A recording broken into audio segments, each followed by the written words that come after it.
किसानों के लिए खुशखबरी, बिना लेवा के बोया धान तो गेहूं से भर जाएगा खलिहान। पूरी जानकारी आइए किसान भाइयों, हम आप लोग को इस वीडियो में बताते हैं कि अगर आप लोग बिना लेवा के धान की बुआई करते हैं तो गेहूं से कैसे आपका खलिहान भर जाएगा, यानी कि गेहूं की पैदावार कैसे ज़्यादा होगी।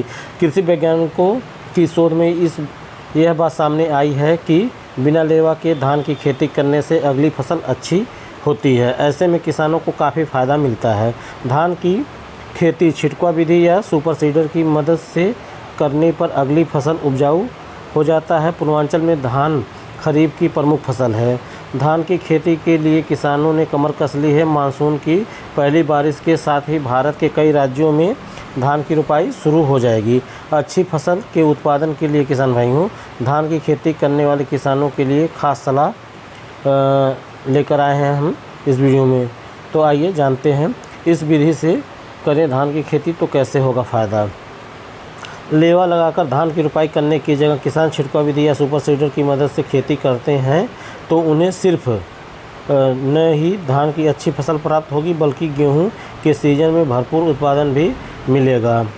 अगली फसल के लिए उपजाऊ होगा खेत, यानी कि बिना लेवा के हम धान की बुआई करते हैं तो जो भी हम अगली फसल लगाएंगे उसके लिए खेत उपजाऊ हो जाता है।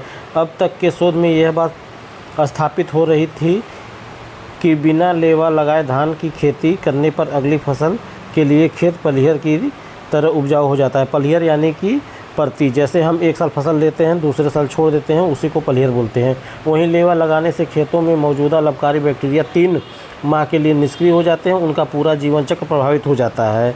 मृदा में उनकी बढ़ोतरी नहीं हो पाती है। ऐसे में धान की खेती के लिए किसान बीज रोपने में छिड़काव विधि या सुपर सीडर का उपयोग करें।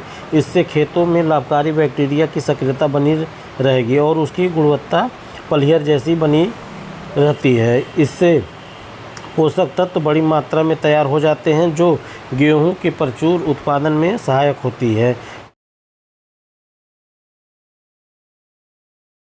अब यहाँ पे हम बात करेंगे लाभकारी बैक्टीरिया के। लाभकारी बैक्टीरिया बढ़ाते हैं खेतों का पोषक तत्व। सोहना कृषि विज्ञान केंद्र के वैज्ञानिक व फार्म प्रबंधक डॉक्टर मार्कंडेय सिंह कहते हैं कि भूसे में 4 प्रकार के तत्व होते हैं, लेकिन जब गाय इसे खाकर गोबर करती है तो उसमें पोषक तत्वों की संख्या 40 से अधिक हो जाती है। गाय के पेट में कई लाभकारी बैक्टीरिया होते हैं जो भूसे को पचाने के साथ हिस्से अलग अलग तत्वों में बदल देते हैं। ऐसा ही मृदा के साथ भी है। इसमें मौजूद बैक्टीरिया स्वतः ही पोषक तत्वों का निर्माण करते रहते हैं। उदाहरण के तौर पर दलहनी फसलों की जड़ों में पाए जाने वाला राइजोबियम नामक नाइट्रोजन स्थिरीकरण बैक्टीरिया भी एक है। यह बैक्टीरिया वायुमंडलीय नाइट्रोजन को नाइट्रेट में बदलकर मिट्टी में स्थापित करते हैं, जिससे मिट्टी की उर्वरा शक्ति पुनः स्थापित हो जाती है। बिना लेवा लगाए धान की खेती करके अगली फसल के लिए अच्छा उत्पादन प्राप्त कर सकते हैं। तो हमारे द्वारा दी गई जानकारी आप लोग को अच्छी लगी हो किसान भाइयों, तो हमारे इस यूट्यूब चैनल सिटी फार्मिंग को सब्सक्राइब कर लीजिएगा और बेल आइकन को प्रेस कर दीजिएगा, जिससे हमारे द्वारा अपलोड किए जाने नए वीडियो की जानकारी आप लोग को समय समय से मिल सके।